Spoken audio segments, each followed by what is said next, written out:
The hotel. Luke had lived in his hometown all his life, a small, quiet place where nothing much ever happened. The most excitement he usually encountered was a new book at the local library or a walk through the woods on the edge of town. But that all changed one chilly autumn evening when he stumbled upon a hotel he had never seen before. The building was tucked away on a narrow street, its brick facade old and weathered. A faded sign creaked in the wind, simply reading, "The Haven Hotel." Luke frowned, certain he had walked down this street countless times, yet he had never noticed this place. Curiosity piqued, he decided to step inside. The lobby was quaint with vintage furniture and dim lighting. A faint scent of lavender hung in the air. The receptionist, an elderly man with sharp blue eyes, greeted him with a warm but mysterious smile. "Welcome to the Haven," the man said. "Would you like a room for the night?" Luke hesitated. He hadn't planned on staying anywhere but home, yet something about the place intrigued him. "Sure," he replied, almost against his will. The receptionist handed him an old-fashioned brass key. "Room 13, he said, his smile widening. "Enjoy your stay." Luke took the key and climbed the creaky staircase to the second floor. The hallway was long and dimly lit, with doors lining both sides. When he reached room 13, he unlocked the door and stepped inside. The room was simple but cozy, with a large bed, a wooden dresser, and a window that looked out over the town. Yet something felt off. The air seemed thicker, and the shadows in the corners of the room seemed to dance. Drawn to the window, Luke pulled back the curtains. But instead of seeing his familiar hometown, he was met with a landscape unlike anything he had ever seen.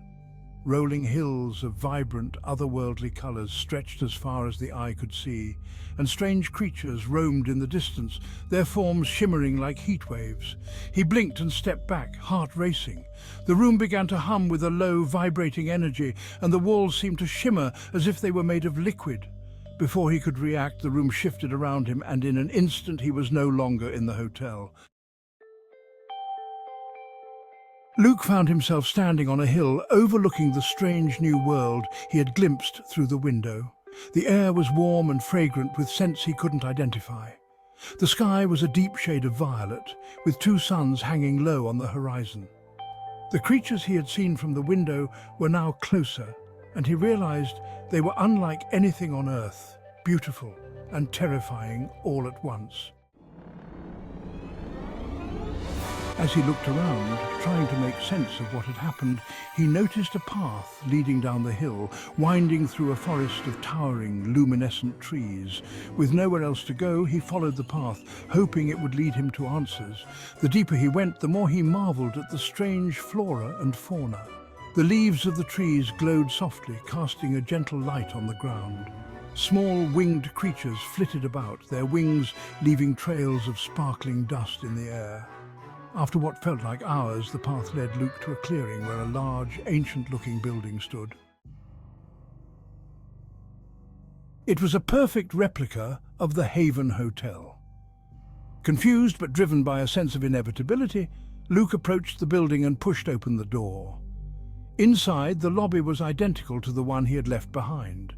The same old-fashioned furniture, the same dim lighting, even the same scent of lavender. But this time, the receptionist was different. A woman with fiery red hair and eyes the color of emeralds sat behind the desk, her expression calm and knowing.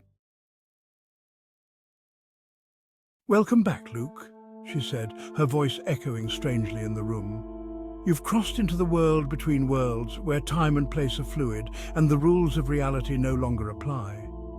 Luke's mind raced with questions, but before he could speak, the woman stood and handed him another key. "Your journey is just beginning," she said. "Room 13 awaits." With a sense of both dread and anticipation, Luke took the key and headed back up the staircase. This time, he knew that when he opened the door to room 13, he would be stepping into yet another world, another reality. And so, with a deep breath, Luke unlocked the door and stepped through, ready to explore the infinite possibilities that lay ahead in the hotel.